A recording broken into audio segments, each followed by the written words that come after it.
After the formation of the state of Orissa, you were a minister from 1937 to 1952 in various capacities, holding such diverse portfolios as home and industry, agriculture, and law. Can you recall your role as a minister? Any major policy or programs which you initiated during your incumbency as such minister, and your relationship with the successive chief ministers? The 37 ministry was a very short-lived one because the ministry resigned in 1939 due to Congress decision not to participate in the war effort of that time. The chief minister was Sri Vishwanath Das, and I was one of them, and the third minister was Sri Bodhram Dubey. Three ministers, we thought at that time, were adequate enough. Of course, the area of the state was very small. It consisted of 6 districts only. The policies which we initiated at that time were mainly agriculture, mainly tenancy laws. We were able to pass legislation amending the Madras Tenancy Act, which was prevalent in Ganjam and Koraput, and the Odisha Tenancy Act, which was prevalent in the rest of the state.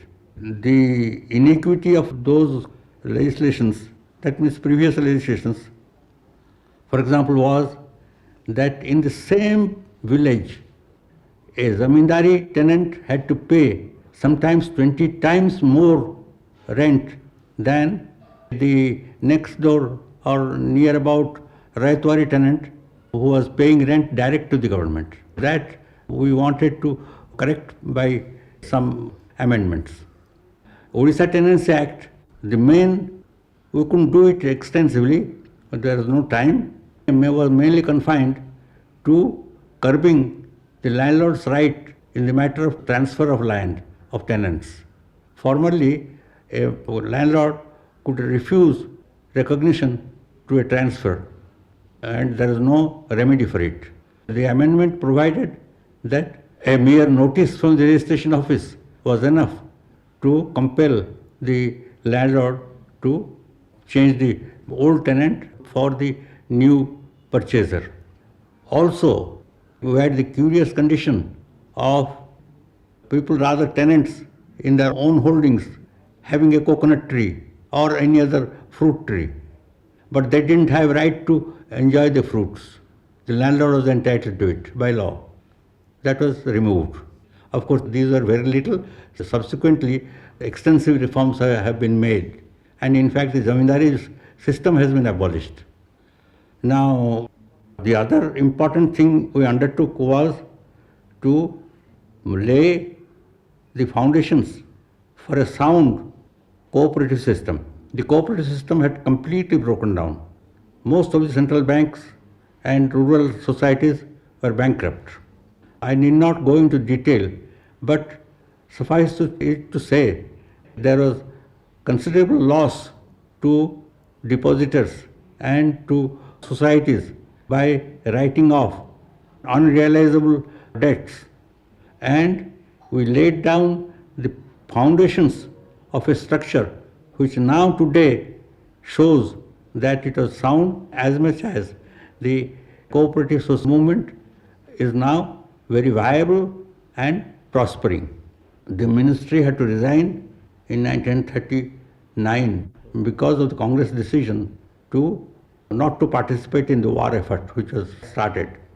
The effect of our legislation was subsequently known to a certain extent. At that time, nothing could be visible. Now, 39 to 45, all congressmen, including myself, were in prison. There is almost a deadlock. As I have said earlier, there is rampant poverty in the country in my childhood days. When 1946 came, in spite of shortages and high prices during the war days, the conditions were far better. Men were better clothed. Where there were no clothes at all, and educational institutions like high schools and colleges had proliferated, and the most important event of after 46 or 45 was that the Odisha was more than doubled because cooperatives, the Indian states of those times, 26 Indian states were abolished and were merged in the province of Odisha. That was a huge task which required a considerable effort and ability, but thanks to the efficient civil service of those days, it was achieved in less than 2 years and done with fairness and justice to everybody, rather liberally.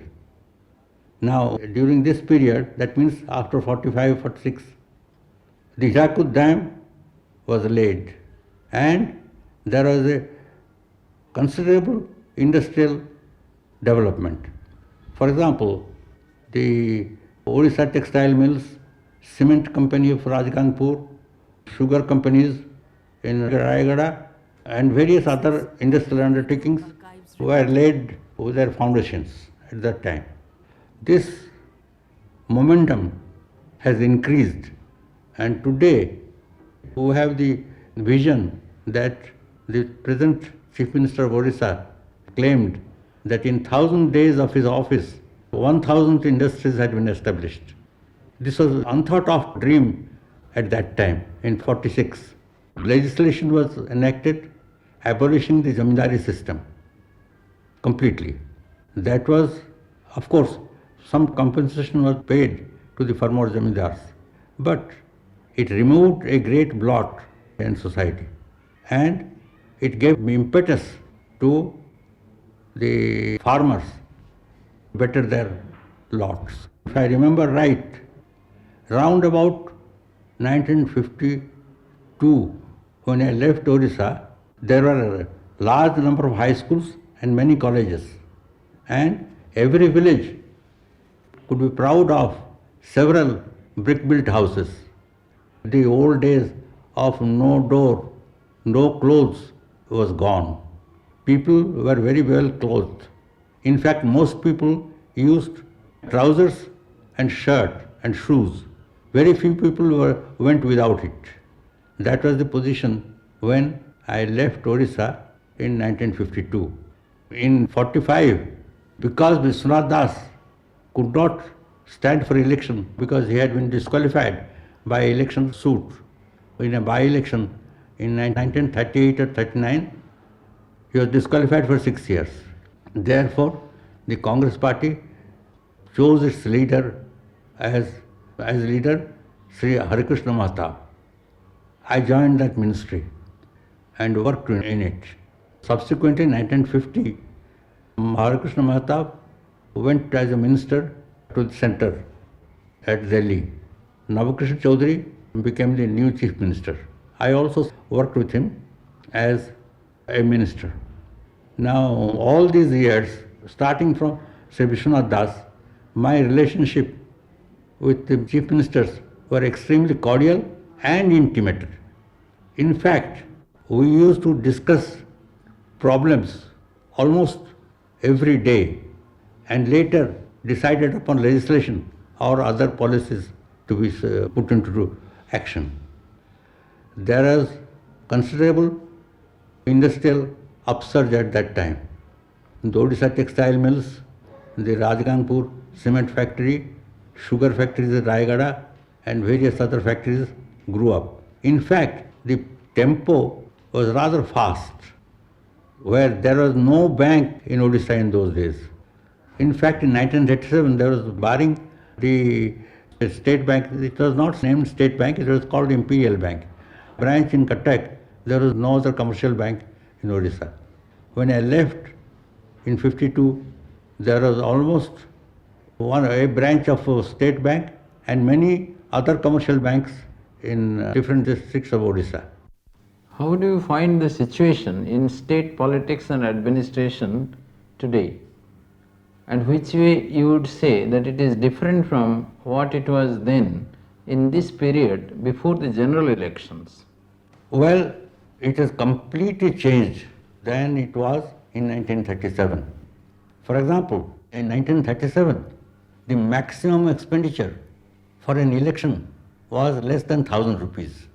And candidates were chosen only under one consideration, whatever judging their sacrifices for the struggle for independence in the country and their activities in the constructive programs, that is Khadi, Gramodyog and other aspects of social service in the locality.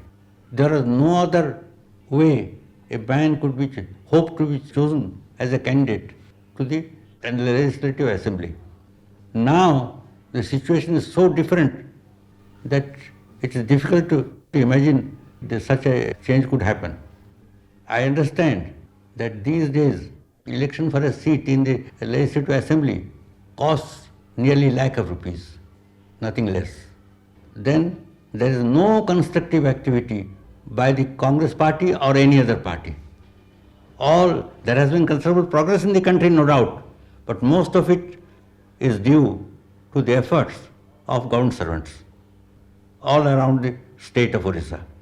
I must say that we have been fortunate in having a band of devoted government servants during those days, or later even. Of course, I don't know conditions at present. And another aspect, change I have seen, is the rampant injustice and favoritism and corruption which is prevalent at all levels of government and society. Even the judicial system is not free from it. In these circumstances, it is difficult what will happen in future. My own imagination is that this system cannot go on for very long. There will be a crash. What will happen after that, no one can foretell. But this system cannot continue. It will crash. Would you also say something, Odisha's economic and social situation as it prevailed at that time, and what was government's role in initiating and directing growth, social change and economic development? As I said, there is no other organization, rather a non-official organization, except the Congress in Odisha. As I have said earlier, the only effort of industrialization and progress in all spheres was entrusted to the government servants. Odisha was fortunate to have a band of devoted and talented government servants in those days. Number was not so many as it is today, but yet they worked hard. And that was the period which laid the foundation for the rapid industrialization of the country. And the progress is still continuing. And the efforts of the successive governments up till now has been more than enough, has been considerable in affecting the economic growth and prosperity of state.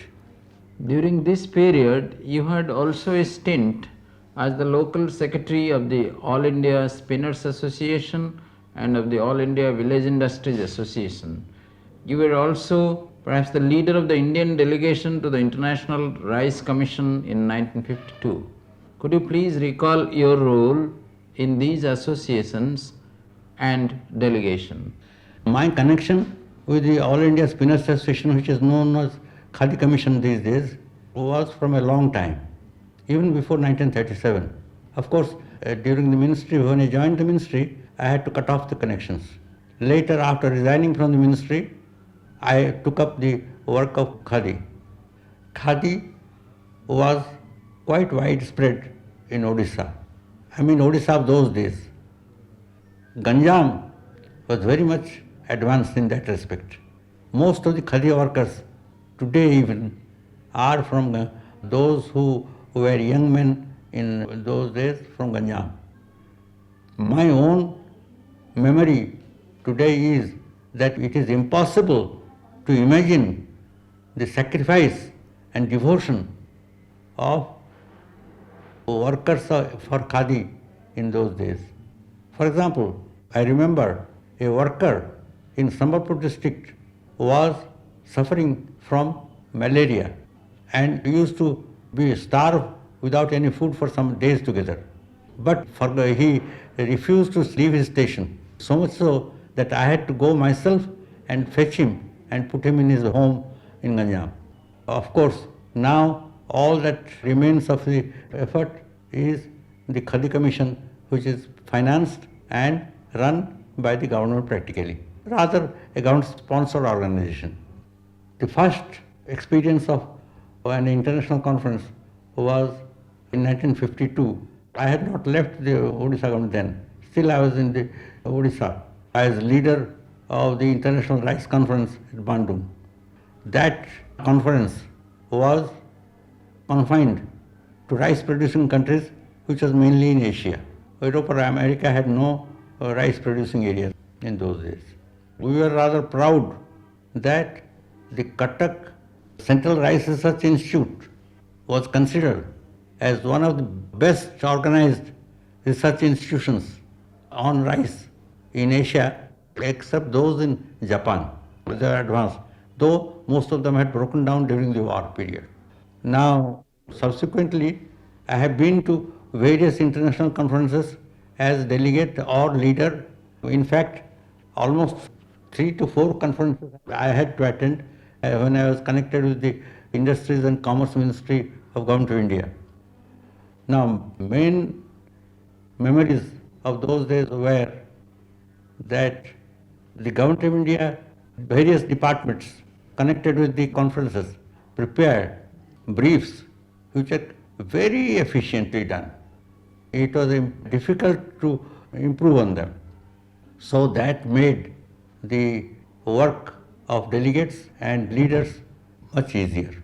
Of course, each delegation contained a sprinkling of officers, and they also kept track of daily happenings. But the tremendous progress which was made in the economic sphere in India drew attention all over the world and produced the admiration of the rest of the world for India. You were a deputy minister and then Minister Commerce and Industry in Government of India after your election to Parliament in 1952.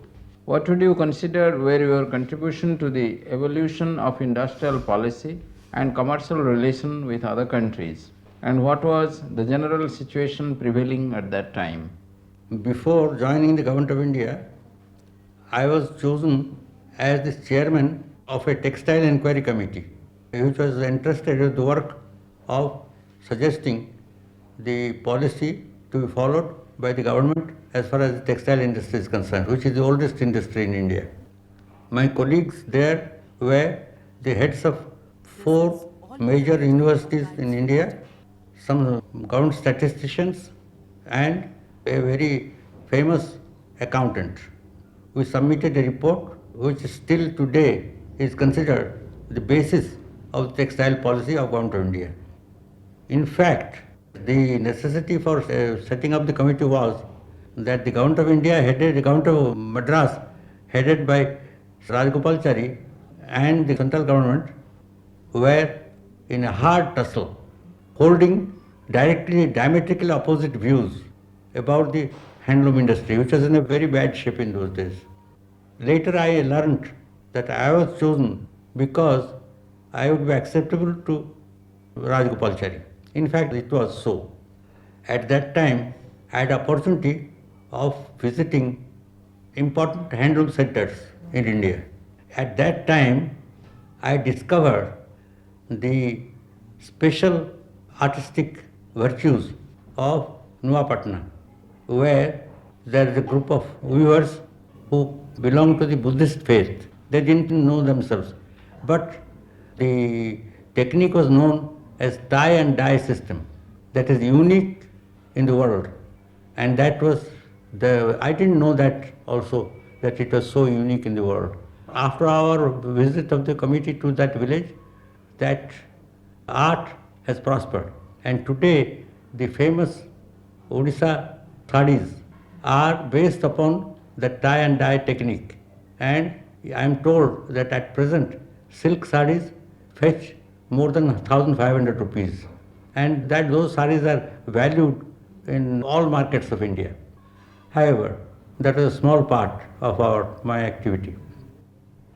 Later, I joined the Industries and Commerce Ministry. During my tenure in the ministry, it is a period of hectic industrial development. In fact, hectic is a minor word for that. For example, all these public sector steel mills were planned and details were worked out in my ministry. The fertilizer industry was also planned out in my ministry. Of course, the heavy electricals and machine tools were handled by other ministries. But there is a close cooperation between different ministries.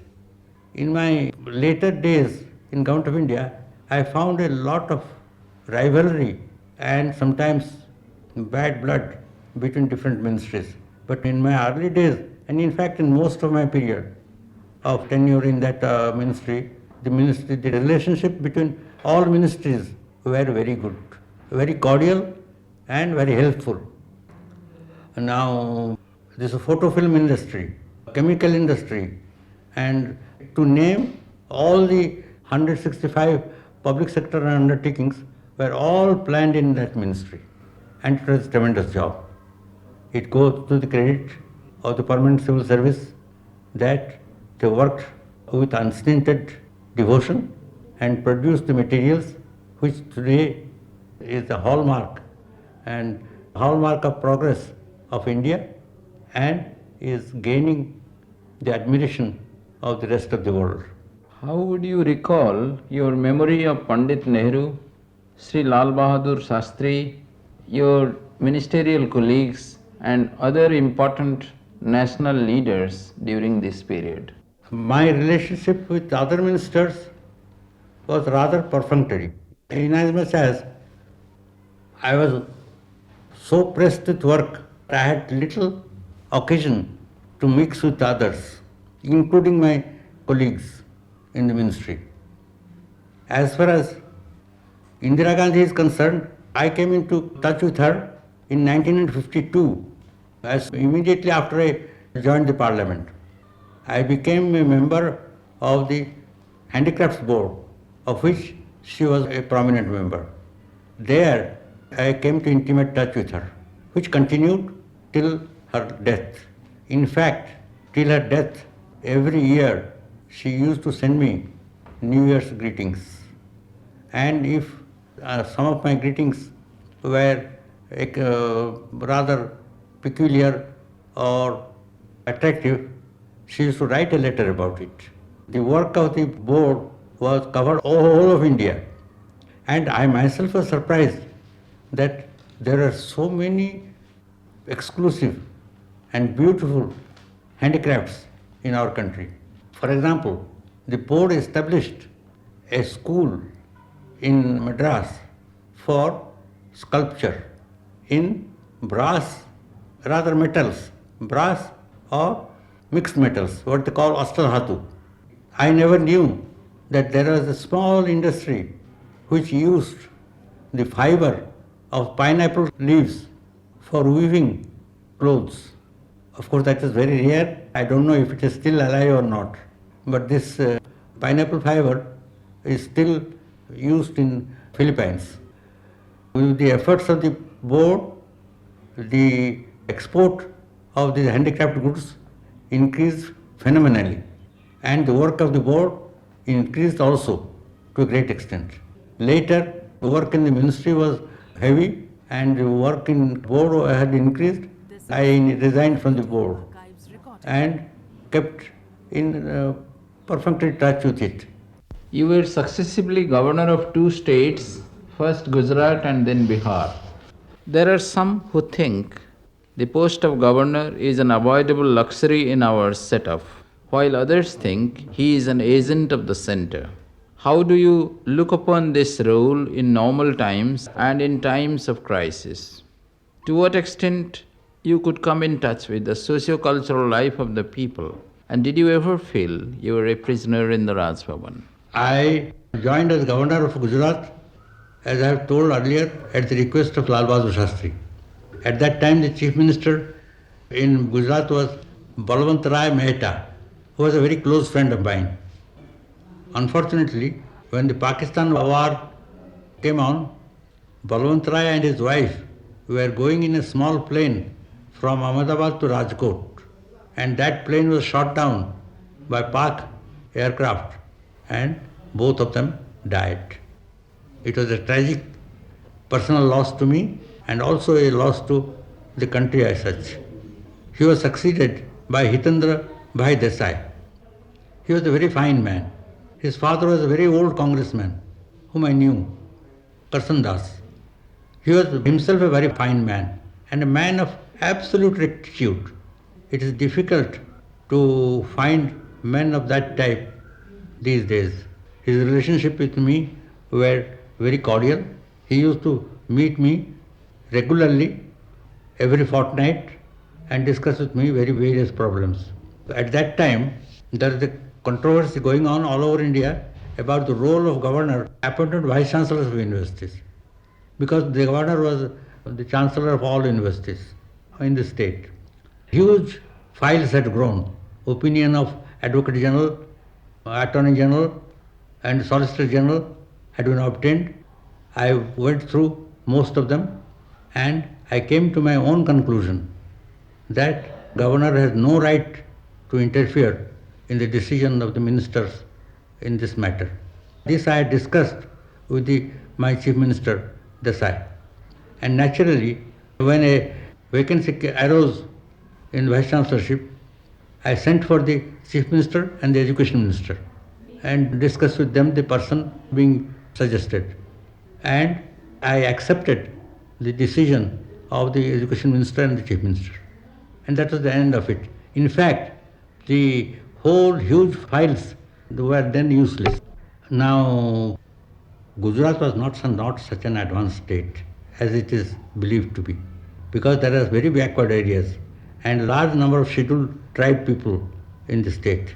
But on the whole, because of Gandhiji's influence, the social condition of Gujarat was much better and moral position was better also. For example, the Inspector General of Police in Gujarat was a gentleman, Imdad Ali.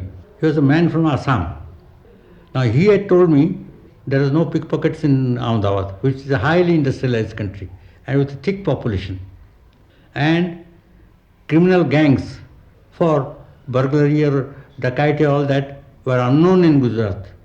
Of course, there are robberies in outlying districts, but in Ahmedabad and in the bulk of the state, there are no criminal gangs. By far, the progress and position in Ahmedabad was due to the efficient organization, labor organization, which is known as Mazdoor Mahajan, that provided such recreation centers to the laborers that they had very little inclination to go in for drinks. I have never seen anywhere in India such widespread effort for the welfare of the laborers. In fact, in Gujarat I found there were about more than 2,000 laborers from Odisha. I met some of them. I asked them, why did you come so far? It takes you 5 days by train to reach Ahmedabad. Calcutta is only days off, and you have started your career in Calcutta. Their simple answer was that here we have no rivalry of unions, rival unions knifing members of the other unions, and the ration system in Ahmedabad is so perfect that you don't have to buy anything from the black market. Now, all this was due not to any individual's work, but to my mind, to the influence of Gandhi over society as such. At this time, I had a personal mishap. One of my grown-up sons and his wife were dead, and I felt very badly about it. So I requested the Prime Minister at that time, Mrs. Indira Gandhi, to offer me some other place as governor and change me from Ahmedabad. I told this to my Chief Minister also. Desai 2 or 3 times persuaded me not to press for change, but he didn't pursue it much more. He also told Mrs. Gandhi that he wouldn't like to see me off Gujarat, but if it was my wish and she concurred with it, then he wouldn't object. My change from Gujarat to Bihar was something like an anticlimax. A ministry at that time was headed by Mahamaya Prasad, who was at one time a congressman but had left the Congress. It was a non-Congress ministry. It had become so unpopular that when my train reached the borders of Bihar, thousands of people used to gather at every stoppage and greet me with flowers and sometimes with bands of music. I think no governor has ever received such a welcome as I did. In fact, at Ahmedabad, it was difficult for the police to take me from the train to the waiting car. Well, I found the condition in Bihar extremely bad. Apart from the ministry being unpopular, there is no discipline, there is no honesty, there is no gentlemanliness amongst the members of the assembly. I am invited and met many members of the assembly. I persuaded the chief minister to call a meeting of the assembly as soon as he can. He stalled, stumped, but ultimately had to give in. Because there is the rule, and there shouldn't be any difference of there will be no difference more than 6 months between sessions of the assembly. Now the guiding line which I had formed for myself as the role of a governor was, which I had done in Gujarat, that to my mind the job of a governor was to advise, help if needed, and warn the ministry, nothing more. He had the right to choose the ministers, chief minister and ministries. He had the right to dismiss them, but no other rights he had. And I studiously stuck to that. In Bihar, when the assembly was called, 2 days before the assembly, the ministry resigned because they knew that they will not be supported. Now, in a period of 67 to 70, 71, 3 or 4 years, there were, some newspaper had published at that time, change of so many ministries that I am supposed to have sworn in 350 ministers. I had to suspend the assembly and impose governor's rule twice. But all the time, I held the view that if possible, one should avoid the general elections and try to form a stable ministry as far as it is possible. Apart from that, there is nothing more to talk about my position as governor in these two states. The question is concerned, I never felt as a prisoner in the Raj Bhavan. Of course, I only knew that legislators rarely met me, and I didn't encourage that also, because I didn't want to meet members without the knowledge of the chief leaders. But I was always accessible. Of course, it is true that one cannot mix with so freely and go about freely as an ordinary individual. A governor had certain decorum to follow. Therefore, his contact with the people as such was limited. But I didn't feel it much because I could meet anybody I would like. For example, in Gujarat, the leader of the opposition, Bhai Lal Bhai Patel, was very close to me. I used to meet him once in 2 months, and we used to talk for about more than an hour. Of course, each time after meeting Bhai Lal Bhai Patel, I used to mention it to the chief minister. But he was a fine man, the leader of the opposition. Except that in Bihar I met anyone who wanted to see me. And in Bihar, my reputation as a member of the Sangeet Natak Academy in Delhi had gone in, and there was an institution formed there for encouragement of dance and music, and the organizers of that institution used to meet me often. I might tell at this stage, which is rather redundant, that I was a member of the Sangeet Natak Academy for more than 5 or 6 years. And as such, I had the opportunity of meeting all musicians, both instrumental and vocal, and dancers in India. That was a rare opportunity for which I am grateful to God. Besides that, I think the job of a governor is not redundant. He has an useful function to perform. For example, it's his exclusive judgment to decide upon who should be the chief minister. For example, the Sri Prakash, when he was governor of Madras, chose Rajagopalachari, who was not a member of any of the two houses of the legislature, as chief minister. And he succeeded in forming a ministry which survived for a long time. Therefore, I think it is essential that the office of the governor should continue, and in any case, it is an essential part of the constitution, and the constitution cannot run without it. Since retirement, you have been living at Delhi, Bhubaneswar, or Cuttack. How do you spend your time in retirement, and what are your hobbies? I have spent most of my time at Cuttack. Of course, occasionally I have visited my sons and daughters in Calcutta and Delhi. But I don't stay more than a month with them. My hobbies as such, I have none. Most of my hobbies, if you can call it, is reading. I was a voracious reader of all types, and I used to spend, even in my busiest days as minister, some time in reading. My leisure I enjoyed by reading for 6 to 7 hours a day.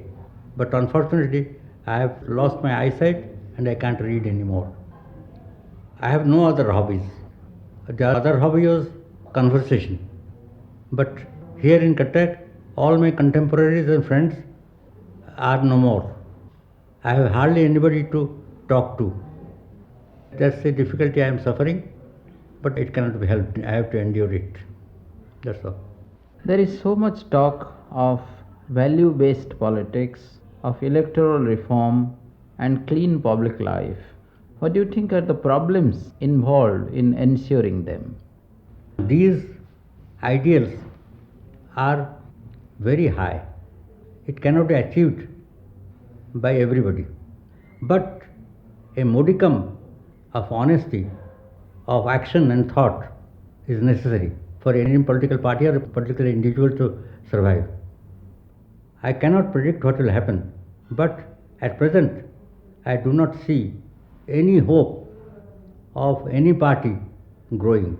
As far as value-based is concerned, there are no values today in every stage of the society, in every institution. Values are gone to the winds, and once values are gone, they will never return. It takes centuries to educate the bulk of the population into certain virtues. For example, not to steal. It has took so many centuries, and in spite of criminal laws and all that, it did not take root, though to a great extent it existed. And I remember before 1937, there was very little crime in Odisha. Murders and dacoities were unknown practically. Therefore, there is no values to cherish today, and it's not possible that anyone can inculcate values in the population. And as far as politicians are concerned, if society is without values, politicians cannot have any values. And today, as I see, politicians generally, and in fact with rare exceptions, are completely without ideals. Perhaps the one binding force which held Congress for a long time was the hope of independence and the struggle for independence. Once the independence was achieved, that urge is gone. How would you sum up your public life in the state and at the center, both as an elected representative of the people, as a social worker, and as a governor? I found my life's work all through very rewarding and very useful to me at least. As a public worker, both as a Congress worker, as a legislator, as a minister, I made it a point to devote my whole attention to the work at hand, and that enabled me to achieve whatever I have been able to achieve. I have no regrets. One last question. Have you ever thought of writing your autobiography? Many friends and in fact many publishers requested me to write my autobiography. But long ago, I had given up the idea of writing an autobiography because once I had suggested to Rajagopalachari to write his autobiography. He said it's useless. He said, what have I got to write? Beyond that, Gandhi appeared in my lifetime in our country and worked for years. There is nothing more to record. Says, therefore, I have firmly refused to write an autobiography because I think there is nothing of value has happened in my lifetime which should be recorded.